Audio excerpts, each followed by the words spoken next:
Hello everyone, my name is Dali and welcome to my third video. This one is called One Teacher or Many Teachers. So it's kind of a continuation of the first couple videos talking about, do we need to decide on one path? Do we need to follow one tradition? Do we even need a teacher? Or can we be our own teacher? And there's a lot of kind of pros and cons of everything, right? But today I want to kind of do a shorter video just on this one specific question. Is it better to have many teachers or to have one teacher? And to be honest, I don't really know the answer to this. And it's something that I'm still trying to figure out. And just to share a little bit from my experience, I have had many teachers, so I can talk a little bit about that. And I've been fortunate enough to meet many great teachers and learn from them, and sometimes, have a little bit of interaction, sometimes a little more, sometimes a little less. But I've done, kind of 7 or 10-day silent retreats with a lot of really sort of kind of famous, established teachers in the Thai forest tradition of Theravada Buddhism. And then I've also traveled around Thailand to find many of the kind of famous living masters who are mostly around like the northeast part of Thailand, Isan, but also kind of spread out among other provinces as well. So I've met many teachers and stayed with many teachers and practiced under many teachers usually for shorter time periods, a few days, a few weeks, something like that. And so I feel like that's been quite beneficial.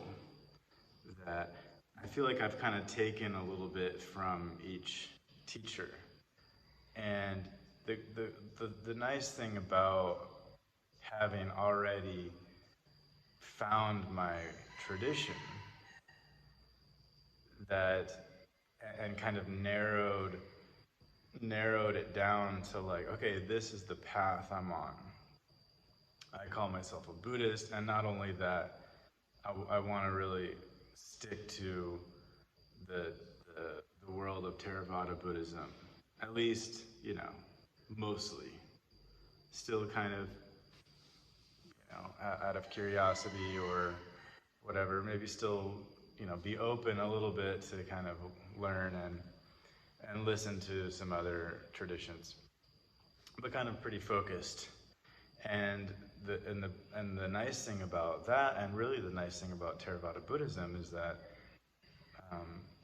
you can have many teachers within Theravada Buddhism. Especially the tradition that I follow is the Thai forest tradition. And so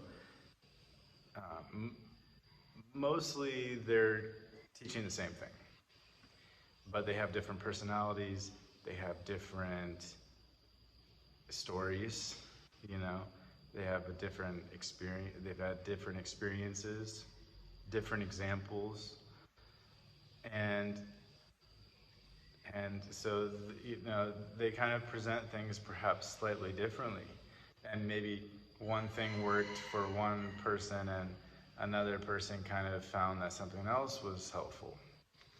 So it seems to be some clear value to like having some exposure to different teachers, especially within one tradition, that we can kind of see how it gets translated. There is like an individual aspect to it, and I've talked about that the last couple of days, that we open up to kind of receiving the teachings and the practices, but we also, something within us also meets that to utilize it, to interpret it, to translate it, to make sense of it, to apply it. And so there is some, customization. There is some sense of making it work for us. And this is something that, everyone has sort of realized in different ways. So it can be beneficial to to have multiple teachers and to see how they embody certain things, because oftentimes we get stuck believing that like someone who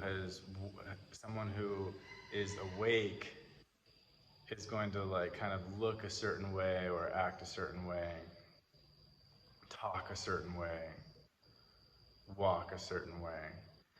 And it's not really true, because all of those people are different.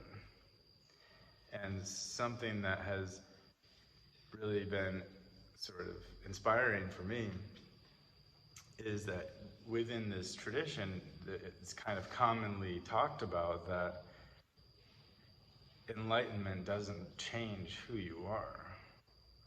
That like, before enlightenment and after enlightenment, you have the same personality. You might have the same sense of humor, So some people are more laid back, some people are more uptight, some people are more kind of compassionate, some people are a bit more fierce. Different senses of humor. Some people are more graceful, some are more clumsy, And if we only had one teacher, we might think, oh, it's supposed to be like this. If we think like, oh, this teacher is like the shining example of this tradition, then we could end up with like kind of a tunnel vision of like thinking that this is what it's supposed to be, and then anyone who's not like that obviously hasn't realized the teachings. But when we're exposed to a lot of different teachers, and we kind of have some sense of faith that like, wow, these people have realized sort of a high level of the Dhamma, but they're all different. You can see some similarities. And I want to talk more about like the role of a teacher in another video, but just to emphasize that, yeah, there is some value there to see how it really looks, and how it manifests within these different individuals in different ways. And we can kind of learn something from each person, and there's definitely some value to that. But I am personally still kind of looking and hoping to find, sort of my teacher, or perhaps like my primary teacher. I think it's maybe the best way is to have like one primary teacher that you can get closer with and get more individualized attention and feedback from, and maybe kind of stay together for a longer period, while also still, having other teachers, other mentors, other role models, other individuals who are supporting you in one way or another, even if you've never met them, just from reading their books or watching their videos or going to listen to their talk or whatever.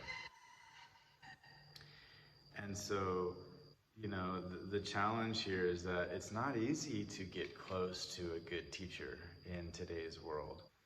And here at the monasteries in Thailand, you kind of can, depends on the monastery, depends on the teacher.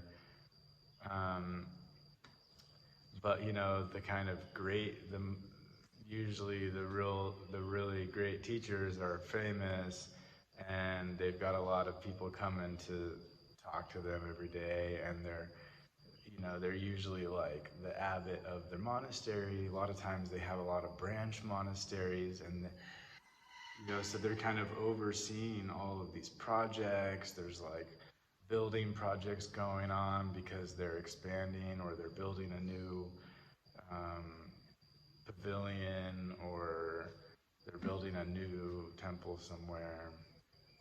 And so a lot of times they're quite busy, and to show up thinking that they're going to give you a lot of attention, and that you're going to be able to ask a lot of questions and really have a personal relationship with them is perhaps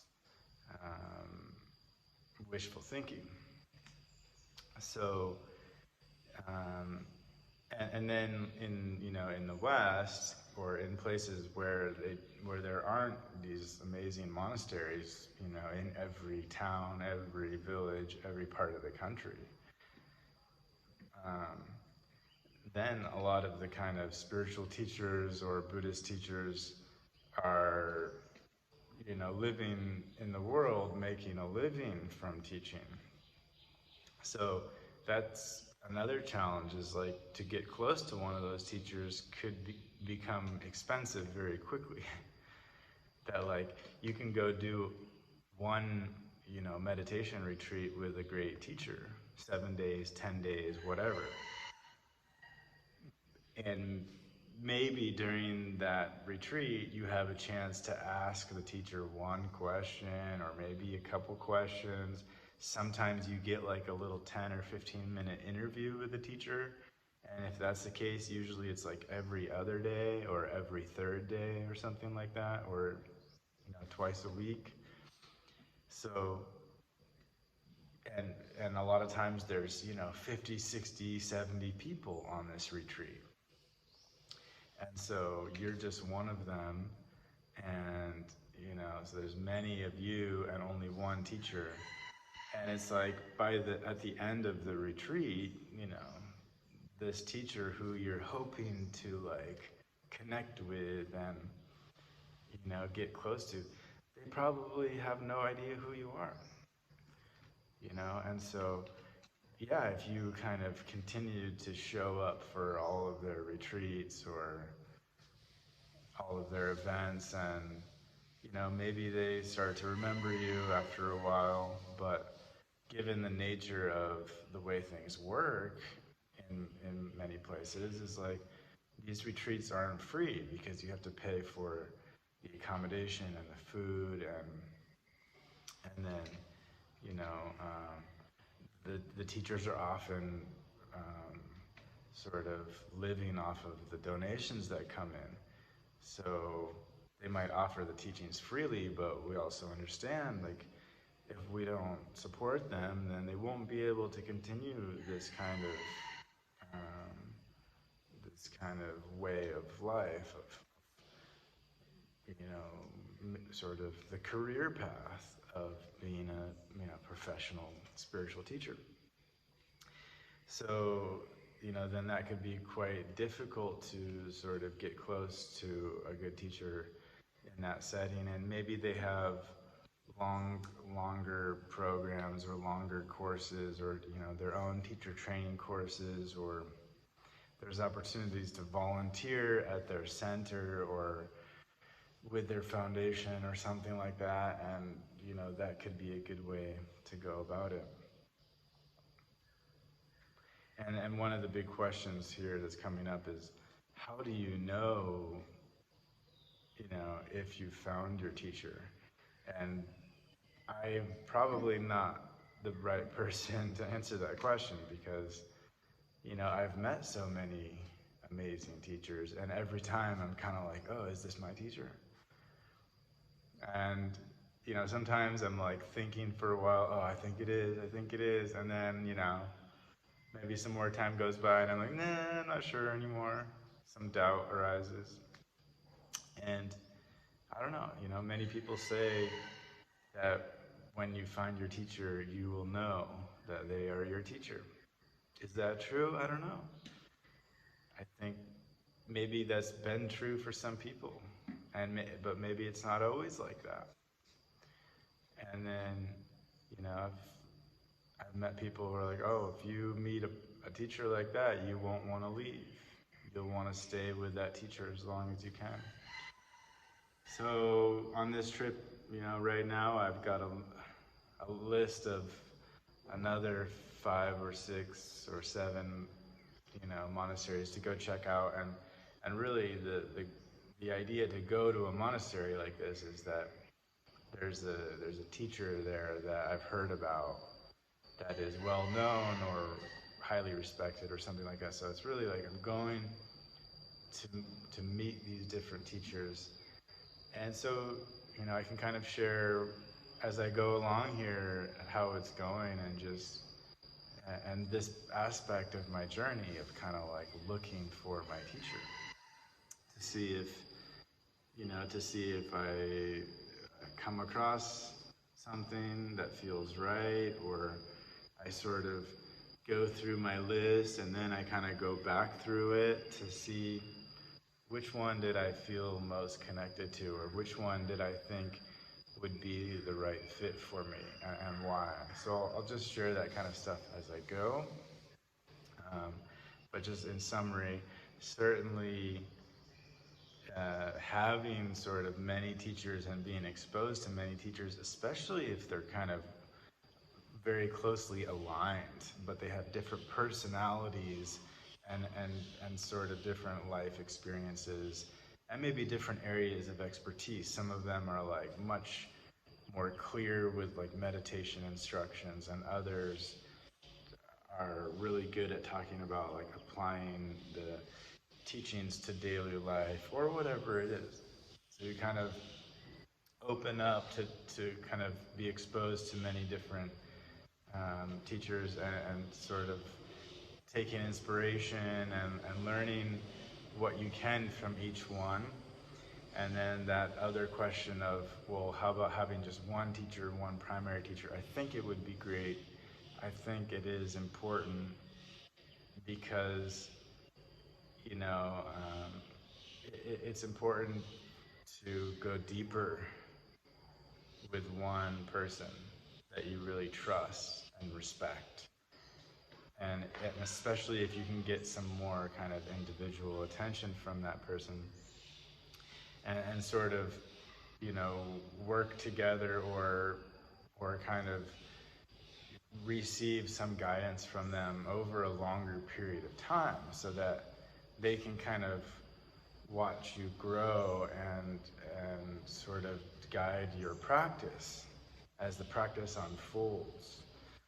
And another point is that they can be the mirror to show you where you are, where you're stuck.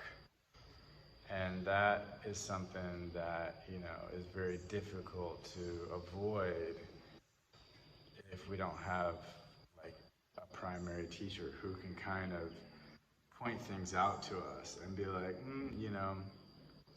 do you see how you're doing this? And a lot of it might be just in terms of behavior.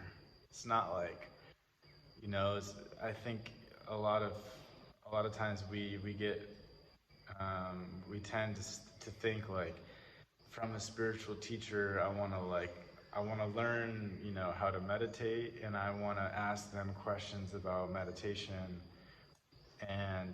But a lot of times, it's not like that, A lot of times, from the teachers that I've been exposed to, they're more like, hey, do you see how you're stubborn? Hey, do you see how you're lazy? Do you see the times when you're not being respectful? You know, do you see the times when you're considering yourself over others? And most of the time, they don't say any of those things, but they find the way to kind of hold up the mirror, and then you realize yourself, oh, I think I'm, being selfish right now, or I think I'm not being respectful right now. Or like, am I really doing my best? Am I showing up and giving it my best and bringing a good attitude? And a good teacher has these ways of kind of like revealing to you um, just where you are and how you're doing, and kind of there's a little bit of feedback in a subtle way, and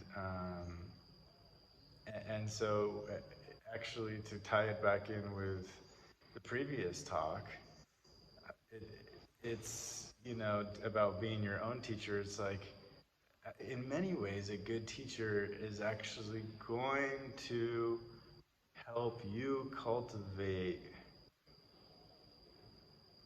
a stronger connection to your teacher within.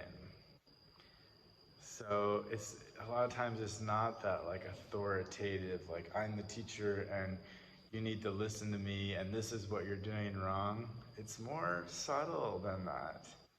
And it's like you gotta, especially in the Thai forest tradition, I mean, sometimes they can be fierce in terms of like, if you get caught, not doing your chores or being late, or it's kind of like you might get yelled at.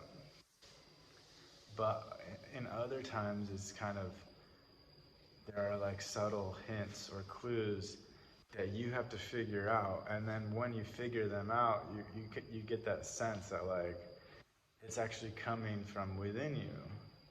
That it's like, oh, it's something that you know is true about yourself, but you just needed a little kind of nudge in the right direction for that information to become clear. And then, you really can trust that, like, that is true, and I know that's true about myself, and let me try to work on it. Let me see if I can improve.